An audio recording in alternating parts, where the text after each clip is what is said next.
বাংলাদেশের অর্থনৈতিক অগ্রযাত্রায় সমুদ্রপথ সবসময়ই একটি গুরুত্বপূর্ণ অধ্যায়। সেই অধ্যায়ে নতুন সম্ভাবনার আলো জ্বালিয়েছে বাংলাদেশ শিপিং কর্পোরেশন বা বিএসসি। আন্তর্জাতিক সমুদ্রপথে বাণিজ্য সম্প্রসারণ, পরিবহন সক্ষমতা বৃদ্ধি এবং বৈদেশিক মুদ্রা অর্জনের লক্ষ্য নিয়ে বহরে যুক্ত হয়েছে অত্যাধুনিক প্রযুক্তি সম্পন্ন দুটি নতুন বাল্ক ক্যারিয়ার জাহাজ, যা ইতোমধ্যেই প্রায় ৫০ কোটি টাকার আয় এনে দিয়েছে। ৮ এপ্রিল দুপুরের এক কর্মব্যস্ত সময়ে বিএসসি অডিটোরিয়ামে অনুষ্ঠিত হয় এক গুরুত্বপূর্ণ সাংবাদিক মতবিনিময় সভা। সেখানে সংস্থাটির ব্যবস্থাপনা পরিচালক ক্যাপ্টেন মোহাম্মদ মুজিবুর রহমান বিস্তারিতভাবে তুলে ধরেন এই নতুন সংযোজনের প্রেক্ষাপট, সক্ষমতা ও ভবিষ্যৎ সম্ভাবনার কথা। So you establish the bridge between general people, mass people and this entity. তো সেই প্রেক্ষাপটে আপনাদের অত্যন্ত ইম্পর্টেন্ট দায়িত্ব আছে এবং আমরা গভীরভাবে বিশ্বাস করি আপনারা হচ্ছে আমাদের বিবেক, যা দেশ ও জাতির বিবেক। What you translate, what you propagate, নিঃসন্দেহে আমরা যদি ভালো কিছু করে থাকি সেটা ম্যাক্সিমাইজ হয়, ভবিষ্যতে আমাদেরকে আরও উৎসাহ প্রদান করে। সেই লক্ষ্যে আমরা কাজ করে যাচ্ছি।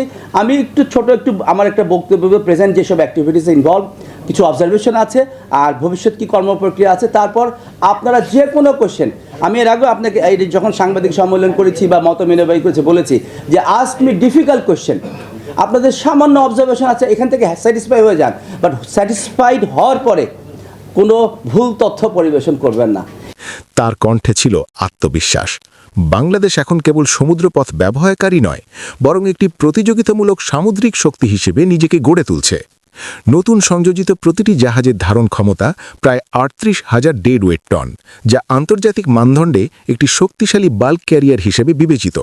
এই জাহাজগুলো নির্মাণ করেছে চীনের খ্যাতনামা প্রতিষ্ঠান জিংজিয়ান নানয়ান শিপবিল্ডিং কো লিমিটেড। আধুনিক প্রযুক্তি, দক্ষ নির্মাণশৈলী এবং পরিবেশ বান্ধব নকশার সমন্বয়ে তৈরি এই জাহাজ দুটি কেবল পরিবহন সক্ষমতাই বাড়ায়নি, বরং অপারেশনাল দক্ষতাকেও নতুন উচ্চতায় নিয়ে গেছে। একটি জাহাজ ২৩ অক্টোবর ২০২৫ এবং অন্যটি ২১ জানুয়ারি ২০২৬ তারিখে আনুষ্ঠানিকভাবে বিএসসির কাছে হস্তান্তর করা হয়। হস্তান্তরের সময় নৌ পরিবহন মন্ত্রণালয় সহ সংশ্লিষ্ট সংস্থার প্রতিনিধিদের উপস্থিতি ছিল চোখে পড়ার মতো। যেন এটি ছিল শুধু একটি ক্রয় নয়, বরং একটি কৌশলগত বিনিয়োগের উদযাপন। বর্তমানে জাহাজ দুটি আন্তর্জাতিক রুটে সফলভাবে পরিচালিত হচ্ছে। একটি অবস্থান করছে ইউরোপের গুরুত্বপূর্ণ বাণিজ্য কেন্দ্র গদান্স্ক বন্দরে, অন্যটি বাংলাদেশের দক্ষিণাঞ্চলের কৌশলগত বন্দর পায়রা বন্দরে। প্রতিদিন গড়ে প্রায় ২০,০০০ মার্কিন ডলার ভাড়ায় পরিচালিত এই জাহাজগুলো ইতোমধ্যেই আয়ের নতুন দিগন্ত উন্মোচন করেছে। In time of crisis I should act as national lifeline. যে পার্সপেক্টিভে, যে প্রেক্ষাপটে এই সংস্থাকে তৈরি করা হয়েছে, তার উদ্দেশ্য ছিল যে ব্যবসায়িক সাফল্যের পাশাপাশি যে কোনো ক্রাইসিসে, এখন আপনারা দেখতে পাচ্ছেন তেলের একটা ট্রান্সপোর্টেশন, কালেকশন, অ্যাকুইজিশন নিয়ে একটু সমস্যা আমরা ফেস করছি, যদিও শীঘ্রই একটা ভালো রেজাল্ট পেতে যাচ্ছি। এখানেও আমাদের একটা হিউজ ইনভলভমেন্ট আছে। তো সুতরাং যদি কোনো ন্যাশনাল কোনো রিকোয়ারমেন্ট থাকে, ক্রাইসিস থাকে, আমাদের যে প্ল্যাটফর্মগুলো থাকবে সেটা জাতীয় প্রয়োজনে ন্যাশনাল লাইফলাইন হিসাবে কাজ করবে। জাহাজ ক্রয়ের ক্ষেত্রে অর্থনৈতিক বিচক্ষণতাও ছিল প্রশংসনীয়। হেলেনিক ড্রাই বাল্ক ভেঞ্চার্স এলএলসির সঙ্গে চুক্তির মাধ্যমে প্রতিটি জাহাজের মূল্য নির্ধারণ করা হয় প্রায় ৩৮.৩৪৯ মিলিয়ন মার্কিন ডলার, যা আন্তর্জাতিক বাজার মূল্যের তুলনায় প্রায় ৪.৬০% কম। এই সাশ্রয় প্রমাণ করে পরিকল্পনা ও বাস্তবায়নের সমন্বয়ে কিভাবে রাষ্ট্রীয় প্রতিষ্ঠানগুলো লাভজনক বিনিয়োগ নিশ্চিত করতে পারে। প্রযুক্তিগত দিক থেকে জাহাজ দুটি একেবারেই আধুনিকতার প্রতীক। গ্রিন শিপ কনসেপ্ট ব্যবহারের মাধ্যমে পরিবেশের প্রতি দায়বদ্ধতা নিশ্চিত করা হয়েছে। আইএমও টিয়ার ৩ মানসম্পন্ন ইঞ্জিন, সিলেক্টিভ ক্যাটালিটিক রিডাকশন বা এসিআর এবং এক্সস্ট গ্যাস বয়লার প্রযুক্তি পরিবেশ দূষণ কমাতে কার্যকর ভূমিকা রাখছে। কন্ট্রা রোটেটিং প্রপেলার প্রযুক্তি জ্বালানি সাশ্রয় করে এবং জাহাজের কার্যকারিতা বাড়ায়। পাশাপাশি আধুনিক হাল ডিজাইন ও অ্যারোডাইনামিক ব্রিজ কাঠামো জাহাজের গতি ও স্থিতিশীলতা নিশ্চিত করছে। আন্তর্জাতিক মান রক্ষায়ও বিএসসি আপোষহীন। ইন্টারন্যাশনাল ম্যারিটাইম অর্গানাইজেশনের নীতিমালা, ফ্ল্যাগ স্টেট ও ক্লাস রিকোয়ারমেন্ট কঠোরভাবে অনুসরণ করা হচ্ছে। পাশাপাশি US coast guard, Australian maritime safety authority এবং সায়ারের মতো আন্তর্জাতিক সংস্থার পরিদর্শনে উত্তীর্ণ হওয়া এই জাহাজগুলোর মান ও নিরাপত্তা নিশ্চিত করে। মতবিনিময় সভাটি ছিল প্রাণবন্ত ও তথ্যবহুল।